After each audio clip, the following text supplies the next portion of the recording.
반갑습니다. 나무아카데미입니다. 이번 영상에서는 고2 문학 천재 김 3-3단원 중에 두 번째 작품인 현대소설 고향 공부해 보도록 하겠습니다. 3-3단원은 일제강점기의 문학을 배우는 단원이죠. 이전 영상에서 서정갈래인 쉽게 씌어진 시 공부했고요. 이번 영상에서는 서사갈래인 일제강점기의 현대소설, 사실주의 소설인 고향을 공부해 보겠습니다. 다음 영상에서는 일제강점기의 극갈래인 영웅 모집을 공부하게 되겠죠.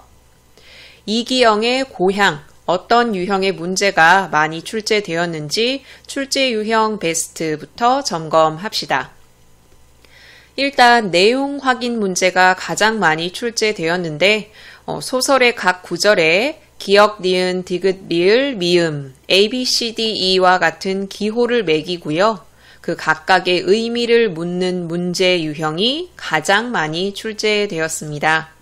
물론 이런 기호를 활용하지 않고 이 글의 내용으로 적절하지 않은 것은 이런 유형도 출제됐지만 소설이 길다 보니까 이런 기호를 활용해서 구체적으로 묻는 문제가 더 많이 출제되었습니다.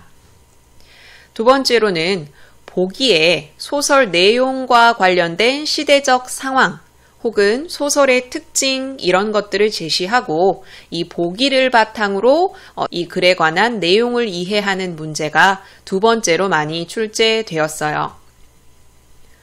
많이 출제되는 유형이기도 한데 이 소설에서는 유독 이런 유형이 많이 출제되었거든요. 그 보기에는 교과서 학습 활동에 제시된 글들도 있지만 이 고향과 관련된 교과서 외의 배경 지식을 제시하는 그런 내용도 많이 출제가 되었기 때문에 이 고향 이 단원은 내용을 공부하신 후에 꼭 문제를 풀어보시는 게 좋을 것 같아요. 그리고 세 번째로는 서술상 특징을 묻는 문제가 다수 출제되었습니다. 그리고 교과서 적용학습에 천변풍경이라는 현대소설이 실려 있죠. 이것과 비교하는 문제가 출제되었습니다. 그러면 3-3단원의 두 번째 작품 이기영의 고향 같이 공부해 보도록 합시다. 이 글은 일제강점기 1920년대를 배경으로 하는 사실주의 소설입니다.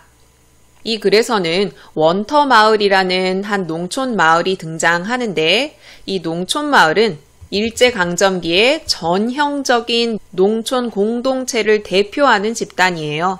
여기에 설정된 인물들 역시 딱 1920년대 일제 착취에 의해 힘들어하는 근대화에서 소외된 그런 농촌의 인물들을 드러내고 있죠. 이런 전형적인 공간, 전형적인 인물, 이런 내용이 오른선지로 출제되기도 했습니다. 이 글의 주인공은 김희준이라는 사람이에요. 김희준은 농민이 아니라 동경에서 유학까지 마치고 온 지식인이거든요. 근대화에서 소외된 농촌이 배경이다. 그런데 배우고 온 지식인이 주인공이다. 어떤 내용이 상상되세요? 이 지식인이 이 농촌 공동체를 어떻게 바꾸려고 하겠구나, 계몽시키려 하겠구나 라고 짐작할 수 있죠.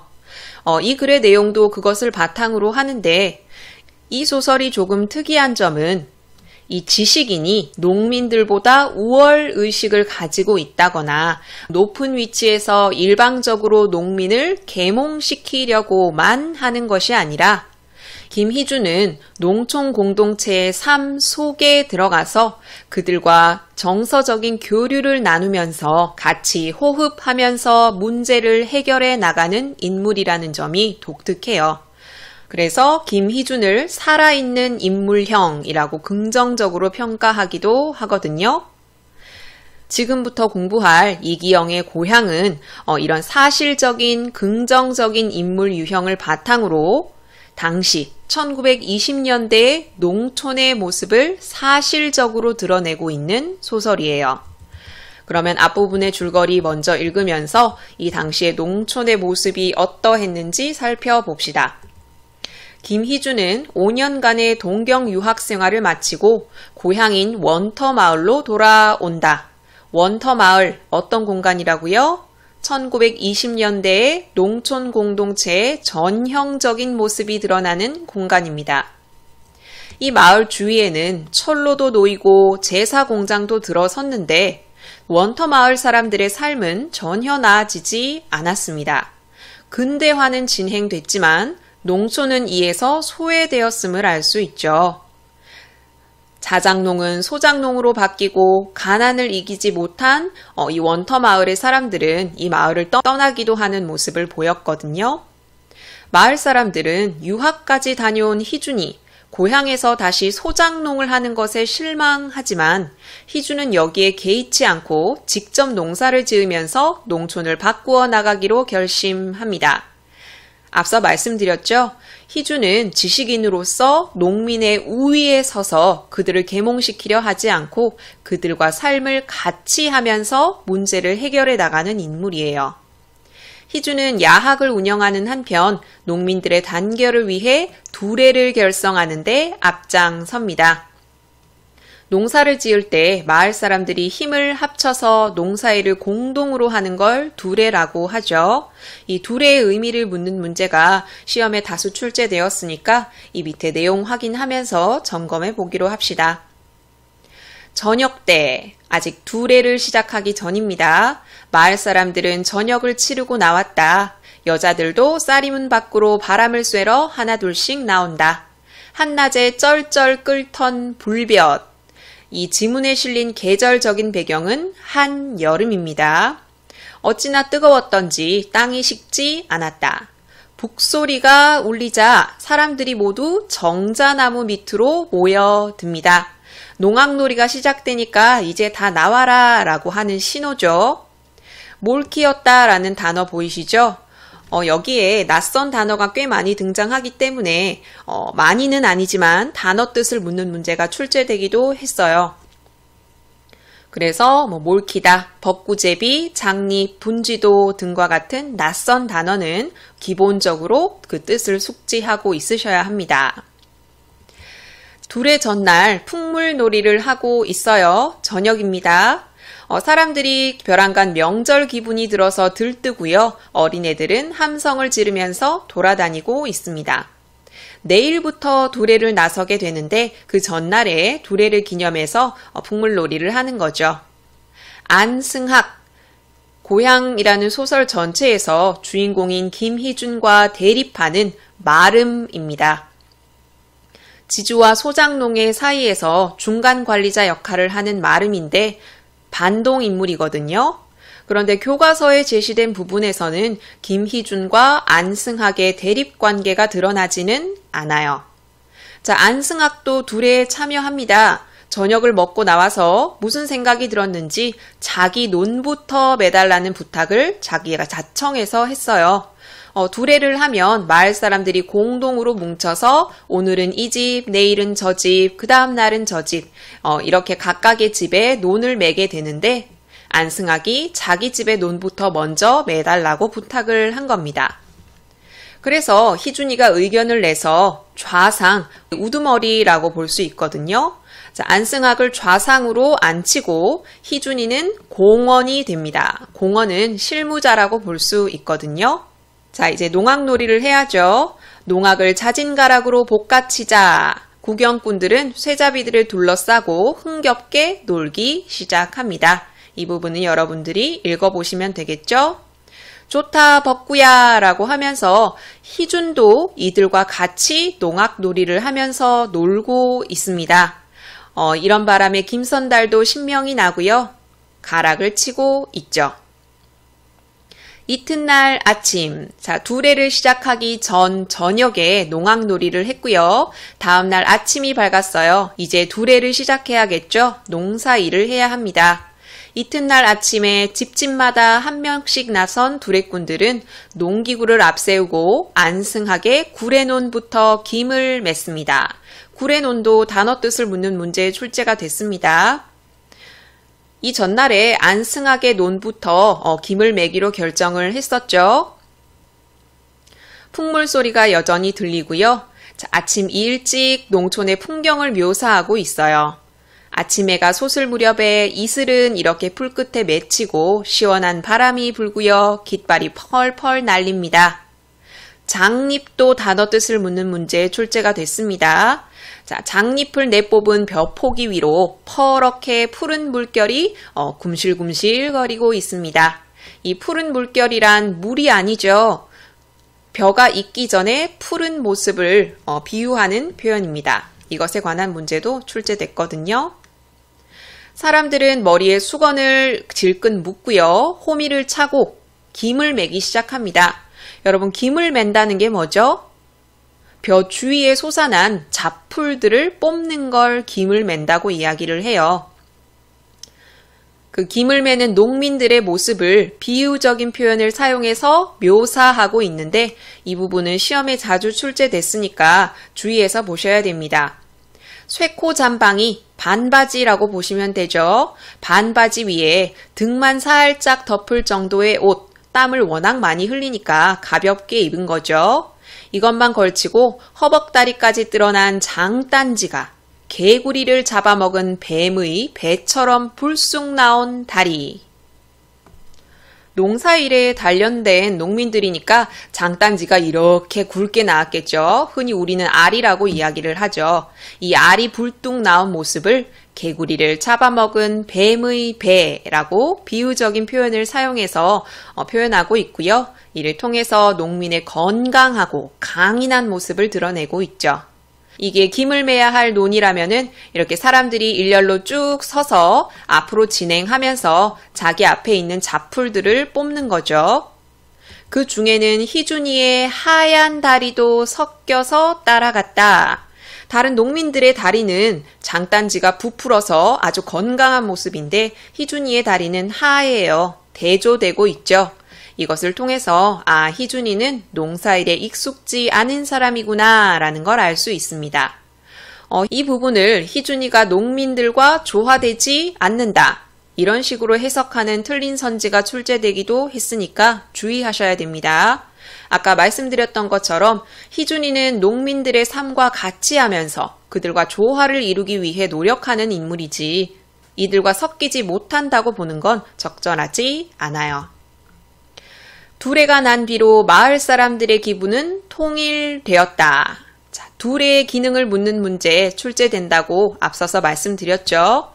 자, 두레는 서로 힘을 합쳐서 농사를 지어야 하는 일이기 때문에 마을 사람들은 이렇게 상부상조하면서 서로를 위하는 마음도 싹트게 되고 그동안 묵은 감정이 있었다면 그것이 해소되는 그런 계기가 되는 것이 바로 두레입니다.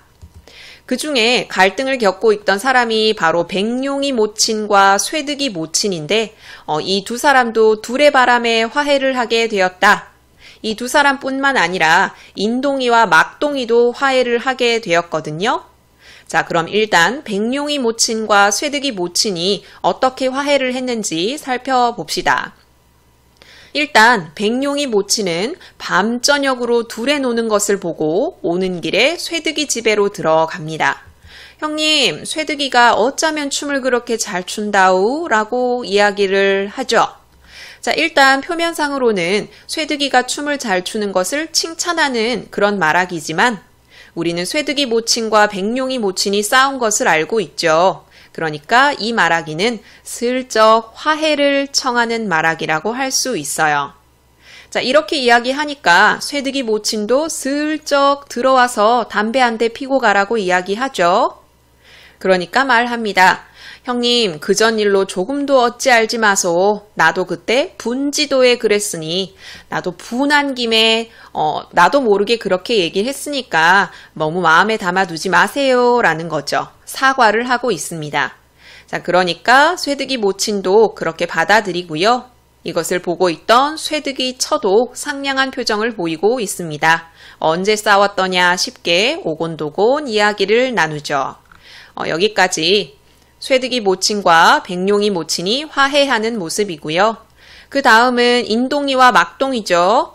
오늘 논을 메고 쉬는 참에 덕칠이가 인동이와 막동이를 노렸다. 노렸다는 말은 이들을 공격한다 라는 말이 아니라 둘을 화해시키기 위해 분위기를 노리고 있다 라는 거죠. 그래 싸움에서 누가 졌니? 두 놈이 다 냇물 속으로 물구나무를 섰다더니 하고 은근슬쩍 말을 붙입니다. 막동이가 졌대유 하고 옆에서 보던 수동이도 맞장구를 치고 있죠. 이랬더니 둘러싸고 있는 사람들이 크게 웃죠. 홍소도 단어 뜻을 묻는 문제에 출제가 됐습니다. 자, 이렇게 즐거운 분위기를 만들면서 에이 그래 지고 나서 너는 밥을 먹니? 나 같으면 졌으면 송편으로 목을 따 죽겠다 라고 우스갯소리를 하는 거죠. 자, 이런 식으로 인동이와 막동이의 싸움도 은근슬쩍 풀립니다. 인동이와 막동이는 방개라는 여자를 동시에 좋아하고 있거든요. 그래서 싸운 것으로 짐작할 수 있죠. 자, 이렇게 둘에는 인물들 간의 갈등을 해결하는 역할을 하기도 합니다. 두 쌍의 인물 유형을 통해서 이런 모습을 드러내고 있죠. 자, 백룡인의 논을 매러 와서 아까 앞부분에서는 안승학의 논을 오전에 맺고요. 백룡인의 논을 매러 왔어요. 오후 그리고 저녁까지 백룡이의 논을 매게 됩니다. 자, 농군들은 담배를 피우고 있는데 술을 많이 먹으면 논을 거칠게 맨다고 그들은 누구에게나 한 번에는 한 사발 이상을 먹이지 않았다. 논을 거칠게 맨다는 말은 논을 제대로 매지 않는다. 일을 제대로 하지 못한다라는 뜻이죠. 술을 많이 먹으면 이렇게 되니까 서로 술을 많이 권하지 않았다라는 모습. 이 부분에 관한 문제도 많이 출제가 됐거든요. 서로 배려하고 노력하고 상부상조하는 모습이죠. 자, 그들이 이야기를 하는데 희준이도 이들의 사이에 끼어 앉아서 이야기를 하려고 합니다. 농민들과 소통하려는 희준이의 노력이 드러나죠. 김선달이 이야기해요. 희준이는 그러다가 농군이 되겠네. 풍물 치는 건 어디서 그렇게 배웠나? 라고 하면서 희준을 칭찬하죠. 논도 매면 곧잘 매겠는데? 라고 이야기하니까 희준이가 나는 농군이 되면 안 되냐고 묻지요. 그랬더니 조첨지가 이야기합니다. 자, 조첨지의 이야기 부분은 시험에 빈출되었으니까 주의하셔야 됩니다. 자네 같은 사람, 배운 사람은 농군이 안 돼도 잘 살 수 있을 텐데 너는 왜 월급 생활을 하지 않니? 라고 물어보죠. 여기에서 조첨지는 농사 짓는 것보다 월급 생활이 더 낫다라고 여긴다는 걸 알 수 있어요. 영상 초반부에서 말씀드렸다시피 이 글에 등장하는 농민들은 이 당대의 농민들의 전형이에요. 여기서는 조첨지의 말을 통해서 표현하고 있지만 이 당대의 농민들은 모두 이렇게 생각하고 있었다는 걸 알 수 있죠. 농사는 하찮은 것이고 배운 사람은 농사를 짓는 것보다 월급 생활을 하는 것이 당연하다. 자, 이렇게 조첨지는 말하면서 의심스러운 듯이 희준이를 노리고 있습니다. 왜 이렇게 쳐다보고 있을까? 이 밑에 읽고 나서 봅시다. 월급 생활보다도 이런 농사 짓는 일이 좋아요 라고 대답하니까 그래도 무슨 주의가 다르기에 그렇지 않은가. 우리 같은 무지한 백성이야. 어쩔 수 없이 상황이 좋지 않아서 농사를 짓는데 참 넌 왜 그러니? 라고 다시 의심스러운 눈빛으로 희준을 보고 있죠. 조첨지가 이런 이야기를 하면서 희준을 의심하는 이유가 뭡니까? 바로 희준이 농사일을 하는 데는 뭔가 꿍꿍이가 있다고 여기기 때문입니다. 배운 사람은 농사를 지을 리가 없는데 희준이가 이렇게 농사를 짓는 건 뭔가 계획이 있을 것이다. 꿍꿍이가 있을 것이다. 그래서 의심하는 눈초리로 보는 거죠. 희준이는 여기에 대꾸하지 않고 잠자코 그들의 대화를 듣고 있습니다. 이 이후에 희준의 생각을, 등장인물의 생각을 직접적으로 드러내고 있거든요. 자, 표시한 이 부분, 서술상의 특징을 묻는 문제에 자주 출제됐습니다. 그들은 오히려 원시적인 우매한 생각에 사로잡혀 있었다. 농민들이 멍청한 생각에 사로잡혀 있다고 희준은 보고 있는 거예요. 인간의 생산력의 수준이 낮았을 때, 그래서 자연에게 압박당하고 환경의 지배를 받을 때 농민들은 이것을 불가항력으로 돌리는 동시에 자기 스스로를 무력하게 보고 숙명적인 인생관, 모든 것은 운명이다 라는 이런 인생관을 가지게 돼요. 이것이 바로 농민들이 가지고 있는 원시적인 우매한 생각이라고 볼 수 있죠. 그런데 희주는 이렇게 생각하지 않아요. 희주는 노동을 신성하다고 보고 있습니다. 노동을 해서 먹고 사는 것이 가장 옳은 일이라고 생각하고 있어요. 생산적인 노동은 우리 생활에 직접적으로 필요한 것이기 때문에 아주 귀중한 일이라고 생각을 합니다. 그렇지만 이렇게 설명을 한다고 해도 그들은 잘 알아듣지 못하겠죠. 왜냐하면 아직 깨우치지 못했기 때문에. 농민들은 놀고서도 잘 사는 사람을 부러워합니다. 즉, 노동을 하지 않고서 돈을 버는 것을 부러워하는 거죠. 다시 말하면 농사 짓는, 노동하는 자기들의 삶을 좋지 않다고 여기고 있어요. 놀면서 잘 사는 까닭이 웬일인지는 몰라도 사실이 그런 것만은 거짓말이 아니다. 놀면서도 잘 사는 사람들이 실제로 존재한다는 거죠. 자, 방금 읽은 이 부분, 노란색 부분은 희준의 생각이고 파란색 부분은 당대 농민들의 생각이죠. 이 부분은 희준의 생각이 직접 드러나는 부분이죠. 등장인물의 생각을 직접적으로 전달함으로써 작가가 독자에게 하고 싶은 말을 간접적으로 전달하고 있습니다. 희준의 입장에서는 직접적으로 말하고 있는 부분이라고 볼 수 있지만 이 희준의 뒤에 서 있는 희준을 창작한 작가의 입장에서는 이 희준의 목소리를 통해 간접적으로 독자한테 전달한다고 볼 수 있죠. 방금 말한 이 내용 선지에 다수 출제되었습니다. 자, 그리고 과거의 일을 회상을 합니다. 지금은 여름인데 올 봄의 일을 회상을 해요. 이 글의 내용을 보기에 요약해서 제시해 놓고요. 그것을 시대 순에 따라 정리하는 문제가 출제됐습니다. 교과서 지문에 실린 내용 중에 이 부분이 가장 과거예요. 올 봄에 뒷산에 올라서 떡갈나무 잎을 봤는데 떡갈나무 잎에 묵은 잎새도 있고 햇잎새도 있어요. 떨어져야 할 잎도 있고 이제 막 돋아나는 잎도 있거든요. 묵은 잎새는 사람들이 갖고 있는 낡은 생각을 비유하고요. 햇잎새는 바로 이 새 시대를 비유하고 있어요. 비유적인 표현을 사용해서 인물의 생각을 드러내고 있죠. 떡갈나무의 묵은 잎새와 같이 낡은 생각이 사람들에게 붙어 있다고 여기고 있어요. 햇잎새가 길게 싹 터 나오는데도, 즉 새 시대가 도래하였는데도 묵은 잎새는 그대로 그 밑에 붙어 있다. 그들은, 농민들은 새 시대를 맞으면서도 묵은 사상에 사로잡혀 있지 않느냐. 안타까운 거예요. 깨우쳤으면 좋겠는데 인간의 봄이 무르녹아야만 그들의 묵은 잎새도 떨어지려는가. 그들의 묵은 잎새가 떨어진다는 건 그들의 낡은 생각이 바뀐다는 걸 의미하겠죠. 저녁 때였다. 자, 저녁으로 시간이 진행됐죠. 아직 논을 메고 있거든요. 누구네 논? 백룡인의 논을 메고 있어요. 자, 희준이는 거머리에 뜯기는 것이 징그럽고 허리가 아픈 것이 견디기 어려워요. 다른 사람들은 희준이가 그냥 따라다니는 게 미안해서 그냥 형식적으로 농사일을 돕는다고 생각하고 있어요. 희준이는 이 두레를 이끄는 지도자잖아요. 지도자는 사실 감독하는 입장이기 때문에 굳이 농사를 직접 돕지 않아도 상관은 없죠. 그런데 마을 사람들은 그렇게 희준이가 바라보고 있기 미안하니까 그래서 그냥 한번 거듭나 보다 라고 생각하는 거죠. 그런데 희준이는 그런 생각이 아니에요. 나는 지식인으로서, 지도자로서 농민들을 지도해야지. 자, 이런 우월의식이 있는 게 아니기 때문에 논 매는 것을 배워본다고 참참히 대들어서 논을 매보기도 했다는 거죠. 이 아랫부분에는 희준이가 논을 매는 모습이 드러나는데 불볕더위에 논을 매는 것이 얼마나 힘든지 자세히 묘사되어 있죠.